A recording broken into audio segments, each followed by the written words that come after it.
Yes, uhali gani ndugu mtazamaji wa Kajenjele Media popote pale ulipo, I hope uko poa na mambo yako yanakwenda barabara siku ya leo ya Ijumaa. Sasa bwana, awali ya yote ni kuombe uweze kusubscribe, kulike na kushare video zetu ili uwe wa kwanza kupata notification. Na hapa namaanisha once tunapoweka zile trending news, info, all update stories zote za town, you make sure that's your number one. And moja kwa moja tunakwenda kwenye kile ambacho huwa kinatuleta hapa kwenye meza yetu ya screenshot. Na leo guess what? Tuko na vita baina ya baba pamoja na mtoto. Yaani mtoto pamoja na baba wameingia katika vita kubwa mno.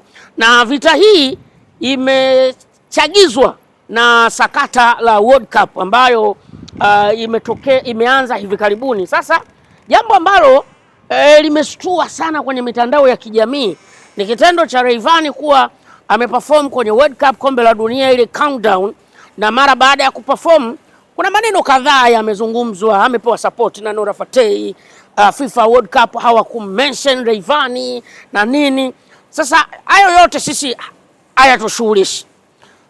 Rayvanny bana akawa amesafiri, ametoka huko alikokwenda kufanya show Mexico, Toronto na kwingineko, akashuka airport, na mara baada ya kushuka airport alizungumza maneno kadhaa. Sasa hayo ndiyo yaliyopelekea vuta ni kuvute baina ya mtoto na baba. Baba akionyesha ukubwa wake, lakini mtoto naye akitaka kuonyesha ukubwa wake. Lakini baba hakujaribu kubishana na mtoto, isipokuwa wafanyakazi wa baba ndio waliokuwa wakivutana na mtoto wa baba. Yaani nimejaribu kupita through the corners. Yaani kama utakuwa umenielewa utakuwa na akili sana. Ni vita ya Diamond pamoja na Rayvanny. Rayvanny alizungumza akiwa airport akisema kwamba yeye kushiriki kwenye World Cup, hii countdown, kwenye show ya countdown ya World Cup kombe la dunia, ndio imepelekea pia Diamond Platnumz kuwa hii peji kubwa ya kombe la dunia kuwa imemfollow. Kitendo hicho kilipelekea zile media za Wasafi TV na Wasafi FM zikaposti kuonyesha kwamba peji ya FIFA ilimfollow Diamond Platnumz tangu mwaka 2019, ilikuwa mwaka huo ndio ilimfollow Diamond Platnumz. Kwa hiyo kwa tafsiri hapa ni kwamba ile peji ilikuwa najaribu kumkosoa au kumrekebisha Rayvanny, na mara baada ya kuposti hiyo muda gani walimfollow Diamond Platnumz, baadaye kidogo tukaanza kuona peji pia ya Wasafi TV pamoja na Wasafi FM ikiposti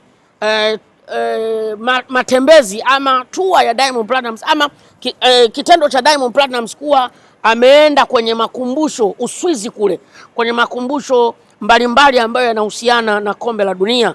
Eris Mzava ambaye ni cameraman wa Rayvanny akaja kujibu akasema kwamba hapo Diamond Platnumz hakualikwa bali alienda kama mtalii, kitu ambacho mtu yoyote anaweza kwenda. Akajaribu kuonyesha fakti zake.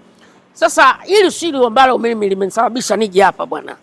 Hilo sio pekee ambalo limenisababisha nije hapa. Binafsi nimetaka tujadili wote kwa pamoja what's going on between Rayvanny na Diamond Platnumz. Of course Rayvanny na Diamond hatujawazoea kwenye vurugu za namna hii. Yaani Diamond pamoja na Rayvanny sio watu ambao wanapenda kurushiana maneno ama sio watu ambao wanapenda kujibizana kwenye mitandao ya kijamii. Lakini hii wiki nzima mambo yamekuwa ni mazito, kila mtu akijaribu kutaka kuonyesha ukubwa. Diamond Platnumz yeye hajajibu, hajazungumza, hajaposti chochote kama Diamond Platnumz.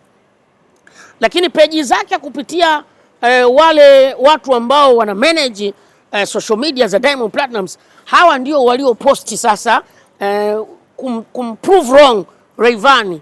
Na cameraman wa Rayvanny ambaye ni Eris Mzava naye akawa anajaribu kuwarekebisha wale watu wanao control social media za Wasafi TV pamoja na Wasafi FM. Mambo yamekuwa ni mengi sana, kila mtu akijaribu kutafuta ukubwa. Na kitu ambacho mimi nimekipenda kutoka kwa Diamond Platnumz, kabla sijachambua themes nzima ya ugomvi, kitu ambacho nimekipenda kutoka kwa Diamond Platnumz, ameonyesha ukubwa. Ameonyesha yeye ni mkubwa kiasi gani. Ameonyesha yeye ameshatoka kwenye ubishani wa kimitandao ya kijamii. Na of course mimi ningeshangaa kama nitamuona Diamond Platnumz anaanza kuleta ubishani ama vuta ni kuvute ama kujibizana kwenye mitandao ya kijamii na Rayvanny. Na sio Rayvanny tu, Harmonize, sijui Mbosso na wengine ambao wamewahi kutoka Wasafi, kwa sababu hawa ni watoto wake ambao yeye kawapika kwa mikono yake. Yani kawapika, kawaivisha, kawapeleka mjini, kawapromote, kafanya kila kitu ambacho anakijua, kaweka uwekezaji. Ingenishangaza kuona yeye mwenye Diamond personally anaanza kujibizana na Rayvanny, kwa sababu we kama baba unawezaje kuanza kujibizana na mtoto wako ambaye umemlea, umemtengeneza? So nimependa the way ambavyo Diamond hakujiengage kwenye kumjibu Rayvanny, isipokuwa ni peji zile za Wasafi TV na Wasafi FM zile ndo ambazo zimejiingiza kwenye kumjibu Rayvanny. Na mimi hapo ndipo napoelewa, na hapa ndipo ambapo unatambua ukubwa wa Diamond Platnumz, kwamba mimi sikujibu, ila media yangu, kwa sababu ni kazi ya media kuchukua yale yote ambayo yanatokea kwenye mitandao ya kijamii na kuposti. Kwa hiyo media ya Diamond Platnumz ndio ilikuwa ikijibizana na Rayvanny, sio Diamond kujibizana na Rayvanny. So umeelewa hicho kitu? Mpaka uwe na IQ kubwa sana, na huo ndio ukubwa wa Diamond Platnumz. Na huenda hii ndio faida pia ya kuwa na media, ya kumiliki media. Tafsiri ni kwamba kuna vitu ambavyo ungevifanya wewe moja kwa moja. Yani kama hizi posti angeziposti Diamond Platnumz, angekuwa ni kama anajishushia credit, angekuwa ni kama anashindana na kinyago ambacho amekichonga mwenyewe. Mimi nataka nimwambie yeye Rayvanny, mimi ni moja ya shabiki mkubwa sana wa Rayvanny, lakini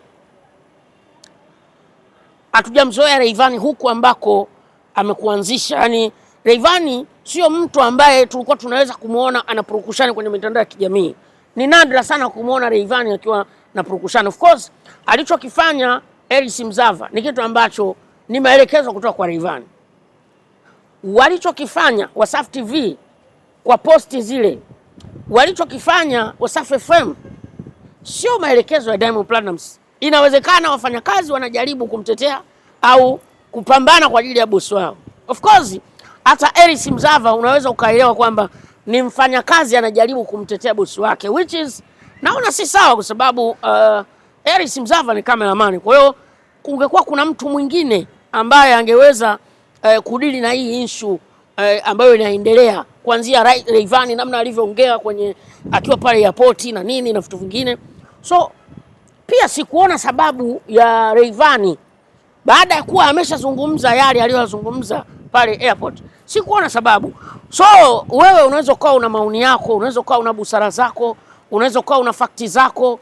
So na wewe kupitia Kajenjere Media, lakini kupitia pia kipindi chetu cha Screenshot, unaweza ukaniambia nini maoni yako juu ya hiki ambacho kinaendelea, mabishano, ugomvi baina kwenye mitandao ya kijamii baina ya Rayvanny pamoja na Wasafi TV na Wasafi FM. Mimi naitwa Mr. Pimbi, mzee wa busara, mzee wa fakti. Nyuma ya kamera yuko Kidos Pro, mtu mbaya ambaye amesababisha tunapata picha nzuri, motion na nini, mautundu kama haya unayaona. See you. Until next time.